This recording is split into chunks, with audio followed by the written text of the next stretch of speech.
तो क्या बीएसपी के भीतर घर वापसी की प्रक्रिया शुरू होने वाली है? क्या चर्चा है स्वामी प्रसाद मौर्य को लेकर? सोशल मीडिया पर यह चर्चा आम है कि वो वापसी कर सकते हैं बसपा में। हम इस चर्चा को समझेंगे और जानेंगे क्या सचमुच स्वामी प्रसाद मौर्य बसपा आ सकते हैं। यह भी जानिए कि आखिर बीजेपी के विधायक शलभ मणि त्रिपाठी कैसे फायर ब्रांड होते जा रहे हैं। फायर ब्रांड नेता के तौर पर उनकी पहचान तो बन गई है, लेकिन किस तरीके से उन्होंने एक गरीब आदमी को मकान नहीं देने के मामले में अधिकारियों को हड़काया है। हम आपको ये भी उनका वीडियो दिखाएंगे। और आखिर में फतेहपुर की एक मस्जिद का वो हिस्सा जिसे आज प्रशासन ने गिरा दिया। दोनों के दावे हैं, लेकिन आज वहां हुआ क्या है ये हम आपको दिखाएंगे। ये खबरें आज का यूपी में। नमस्कार, मैं हूं कुमार अभिषेक, आप देख रहे हैं यूपी तक। हम हाजिर अपना न्यूज शो आज का यूपी लेकर। स्वामी प्रसाद मौर्य को लेकर एक चर्चा चल निकली है कि स्वामी प्रसाद मौर्य घर वापसी कर सकते हैं। घर वापसी यानी कि बीएसपी। जी हां, बसपा ही उनका ओरिजिनल घर रहा है, जहां से उनकी सियासत शुरू हुई और जहां से स्वामी प्रसाद मौर्य बने। दरअसल बसपा से जुड़े हुए कई सोशल मीडिया हैंडलर्स ने इस बात को लिखना शुरू किया है कि स्वामी प्रसाद मौर्य से बातचीत चल रही है। ऐसे लोग जो बीएसपी को कवर करते हैं, उन पत्रकारों का भी मानना है कि स्वामी प्रसाद मौर्य से बसपा के कुछ नेताओं ने मुलाकात भी की है। लेकिन क्या वो सचमुच बसपा ज्वाइन करेंगे दोबारा से या उनकी घर वापसी हो रही है, अभी इस बारे में पुष्ट तौर पर कहा नहीं जा सकता। लेकिन बगैर आग के धुआं नहीं होता, कुछ वैसी ही स्थिति यहां भी दिखाई दे रही है। स्वामी प्रसाद मौर्य के करीबी सूत्रों की माने तो दो लोगों की मुलाकात कुछ दिन पहले स्वामी प्रसाद मौर्य से हुई है। और चूंकि स्वामी प्रसाद मौर्य इस वक्त किसी दल में नहीं, बसपा से बीजेपी आए थे, जीते, मंत्री बने, लेकिन 2022 चुनाव के पहले उन्होंने भाजपा से किनारा कर लिया था। उसके बाद वो समाजवादी पार्टी चले गए, समाजवादी पार्टी से भी जीते, वहां विधान परिषद में उनके नेता बने, लेकिन समाजवादी पार्टी से भी उनकी नहीं बनी और उन्होंने पार्टी छोड़ दी। समाजवादी पार्टी ने भी उन्हें ज्यादा तवज्जो नहीं दी और उसकी वजह यह रही कि पूरे वक्त जब तक वो समाजवादी पार्टी में रहे, वो हिंदू देवी देवताओं पर कई तरह की टिप्पणियां करते रहे और खास करके रामचरितमानस पर की गई उनकी टिप्पणी बहुत सुर्खियों में रही। हालांकि उन्होंने हमेशा कहा कि मेरी टिप्पणी किसी विशेष धर्म को लेकर नहीं है, मैं हमेशा से ऐसे मुद्दे उठाता रहा हूं। खैर, ये एक अलग बात है, लेकिन स्वामी प्रसाद मौर्य इन दिनों हाशिए पर सियासी रूप से दिखाई दे रहे हैं और ऐसे में बसपा को भी यह बात लग रही है कि बीएसपी भी इस वक्त नेताओं से खाली हो चुकी है। अभी करीब 2 हफ्ते पहले मायावती ने एक मीटिंग की थी और उस मीटिंग में मायावती ने बकायदा घर वापसी के प्लान को हरी झंडी दी है। बताया जा रहा है कि ऐसे नेता जो कि बसपा से रहे हैं लेकिन आज वो दूसरे दलों में जा चुके हैं, ऐसे नेताओं को वापस लाने की एक हरी झंडी उन्होंने दी। तो क्या स्वामी प्रसाद मौर्य को उसी मुहिम के तहत वापस लाने की कोशिश हो रही है? चर्चा चल रही है और जो उनके करीबी लोग बता रहे हैं वो ये कि ये बात है। स्वामी प्रसाद मौर्य ने खुद भी सिर्फ इतना कहा है कि सियासत में संभावनाएं होती हैं, लेकिन वो जाएंगे या नहीं जाएंगे इसे लेकर अभी तक कोई बात नहीं, और ना ही उन्होंने इस बात को कहा है कि उनकी कोई बातचीत चल रही है। लेकिन सियासी जानकार और ऐसे पत्रकार जो बसपा को कवर करते हैं वो भी इस बात को मान रहे हैं कि कुछ न कुछ पक जरूर रहा है। लेकिन बड़ी बात यह है कि क्या मायावती उन बातों को भूल पाएंगी जो स्वामी प्रसाद मौर्य ने उनके लिए कही है? बसपा छोड़कर जब वो बीजेपी आए थे तब सबसे ज्यादा, सबसे तीखे या यूं कहें कुछ निजी हमले भी स्वामी प्रसाद मौर्य ने मायावती पर किए थे। मायावती सब कुछ बर्दाश्त कर लेती हैं, लेकिन इस तरीके के हमले उन्होंने कभी बर्दाश्त नहीं किए। तो क्या अब सचमुच बसपा के भीतर भी रीथिंकिंग हो रही है? दोबारा से पुनर्विचार अपने उन स्टैंड पर हो रहा है कि हाँ चलो कोई गया तो गया, लेकिन अगर वापसी हो सकती है तो किया जाए।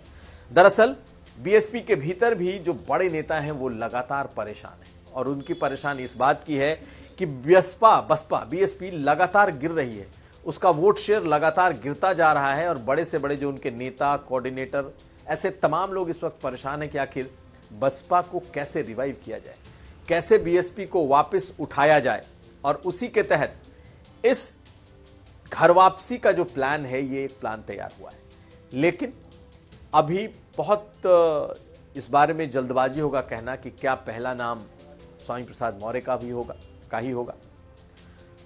अब ये कहना इस वक्त बहुत मुश्किल है, लेकिन आने वाले कुछ दिनों में हो सकता है स्वामी प्रसाद मौर्य खुद इस मुद्दे पर अपनी राय रखें और अपनी बात बताएं। लेकिन उनकी अपनी और अपने परिवार की जो सियासत है वो फिलहाल अधर में लटकी हुई है।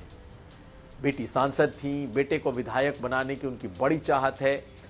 बीजेपी और सपा दोनों से उनका मनमुटाव बहुत जबरदस्त हो चुका है, इसलिए वहां वापसी के कोई आसार दिखाई नहीं दे रहे। अब एक ही पार्टी बचती है, वो है बीएसपी, और वो भी मायावती की हरी झंडी मिले तब। इसीलिए यह माना जा रहा है कि अभी जो बैकरूम बातचीत है वो कहीं ना कहीं चल रही है। अगर दोनों तरफ से सहमति बनती है और आखिर में मायावती की इस पर मुहर लगती है, तब शायद ये हो सकता है। लेकिन ये चर्चा है, सोशल मीडिया से लेकर जो लोग स्वामी प्रसाद मौर्य की सियासत को जान रहे हैं वो भी इस चर्चा की चर्चा कर रहे हैं। अब अगली खबर। अब हम आपको दिखाने जा रहे हैं बीजेपी के विधायक शलभ मणि त्रिपाठी का एक नया रूप। यूं तो शलभ मणि त्रिपाठी बीजेपी से जुड़े मुद्दे, हिंदुत्व के मुद्दे, ऐसे मुद्दों पर वो हमेशा से मुखर रहते हैं, हमेशा अपनी बात बड़ी मजबूती और दमदारी से कहते हैं। लेकिन उनका ये वीडियो बहुत वायरल हो रहा है क्योंकि वो इस बार फायर है, और फायर एक अधिकारी पर है, और उस अधिकारी पर फायर होने की वजह भी बड़ी साफ दिखाई देती है।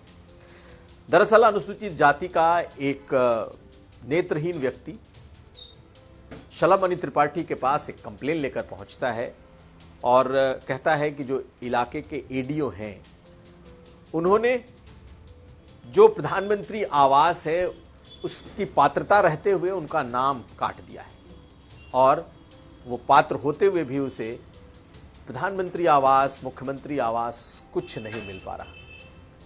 और यहीं से शलभ मणि त्रिपाठी फायर होते हैं, और उनका ये पूरा वीडियो इन दिनों सोशल मीडिया पर खूब घूम रहा है।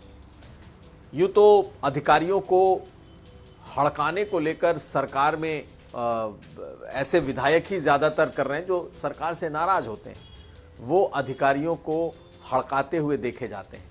लेकिन शलभ मणि त्रिपाठी का ये वीडियो, और वो भी एक अधिकारी को हड़काते हुए, आप सुनिए और देखिए, तब समझ जाएंगे कि आखिर इस वीडियो के पीछे की वजह क्या है। अगर मतलब विधायक फोन ना करे तो तुम मकान नहीं दोगे, और एक पात्र व्यक्ति को मकान नहीं दोगे क्योंकि तुम्हारा माल तुम तक नहीं पहुंचा और तुमको कोई सिफारिशी फोन नहीं आया। शर्म आती है तुम लोगों को?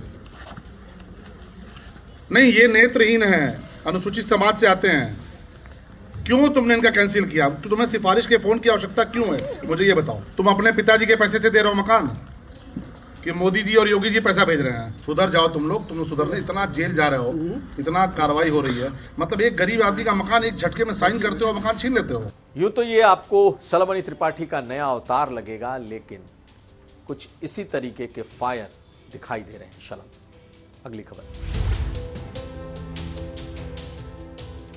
सुप्रीम कोर्ट का हाल का एक फैसला आपको याद होगा जिसमें बुलडोजर पर रोक सुप्रीम कोर्ट ने लगाई। सुप्रीम कोर्ट ने कहा कि कोई भी बुलडोजर यूं ही नहीं चल सकता, बाकायदा उसके लिए डू एंड डोंट्स तय किए गए, और बाकायदा उसके लिए एक नियम सुप्रीम कोर्ट ने तय किया। लेकिन आज एक बुलडोजर चला है, और उत्तर प्रदेश के फतेहपुर में ये बुलडोजर चला है, और ये बुलडोजर एक मस्जिद के एक हिस्से पर चला है। तो बुलडोजर चले, मस्जिद के एक हिस्से पर चले और कोई आवाज न उठे, ये अपने आप में थोड़ा हैरत में डालता है। लेकिन हुआ भी कुछ ऐसा ही है। दरअसल नूरी मस्जिद है जो कि फतेहपुर, बांदा और चित्रकूट के एक रास्ते पर पड़ता है। कहा जा रहा है कि ये पीडब्ल्यूडी की जमीन थी और इस पर कुछ दशक पहले मस्जिद का यह हिस्सा बना था। अगस्त में, इसी साल के अगस्त में पीडब्ल्यूडी ने सड़क पर पीडब्ल्यूडी की जमीन पर आए हुए हिस्से को हटाने के लिए मस्जिद कमेटी को कहा था, लेकिन वो हिस्सा मस्जिद कमेटी नहीं हटा पाई, तो आज उस पर बुलडोजर चल गया। चूंकि यह मामला संवेदनशील है, चूंकि यह मामला मस्जिद धर्मस्थल से जुड़ा हुआ है, ऐसे में माना यह जा रहा था कि बहुत हंगामा यहां हो सकता है, लेकिन कोई हंगामा नहीं हुआ। मुस्लिम पक्ष का यह कहना था कि 13 तारीख को इस मामले में हाईकोर्ट में सुनवाई है और हाईकोर्ट की सुनवाई के बाद ही इस पर कोई फैसला हो। दरअसल सड़क चौड़ीकरण के लिए पीडब्ल्यूडी की इस सड़क को बनाया जा रहा है और उसमें नूरी मस्जिद का यह हिस्सा पीडब्ल्यूडी की जमीन पर आता है। ऐसे में तकरीबन 4 महीने पहले दिए गए इस नोटिस के बाद, 4 महीने पहले इसे खाली करके इसे खुद से हटाने की नोटिस के बाद अब प्रशासन ने ही इसे हटा दिया। हालांकि पूरी मस्जिद सुरक्षित है, लेकिन मस्जिद का एक हिस्सा आज इस बुलडोजर के जरिए हटा दिया गया। एसडीएम ने मौके पर कहा कि यह मस्जिद का अवैध हिस्सा है, जिसके लिए पहले ही नोटिस दिया जा चुका था, लेकिन उन्होंने खुद से नहीं हटाया, तो अब प्रशासन ने इसे हटाया है। सुनिए मौके पर मौजूद प्रशासन, खासकर जो एसडीएम है, उन्होंने कहा क्या है। जब सितंबर माह में अभियान चलाकर हटा दिया गया था, उसमें मस्जिद प्रबंधन द्वारा ये कहा गया था कि वो स्वयं इसको हटा लेंगे। कुछ और समय उनको सितंबर में इसीलिए दिया गया था 10 दिनों के बाद। और चूँकि इस मार्ग का सुदृढ़ीकरण किया जाना था सड़क सुरक्षा के दृष्टिगत और नाले का निर्माण होना था, इसके दृष्टिगत जो केवल अवैध हिस्सा है सिर्फ उसी को हटाया गया है। बाकी शेष मस्जिद यथावत है, केवल अवैध हिस्से को पर्याप्त सुरक्षा इंतजाम के बीच हटा दिया गया। क्या स्थिति है सर यहाँ पर? स्थिति बिल्कुल आप देख सकते हैं, बिल्कुल शांतिपूर्ण तरीके से और हटाया जा रहा है। इसमें कोई किसी प्रकार की कोई परेशानी या कोई समस्या नहीं है। तो ये था आज का यूपी। हम कल फिर हाजिर होंगे। आप हमें दीजिए इजाजत, देखते रहिए यूपी तक।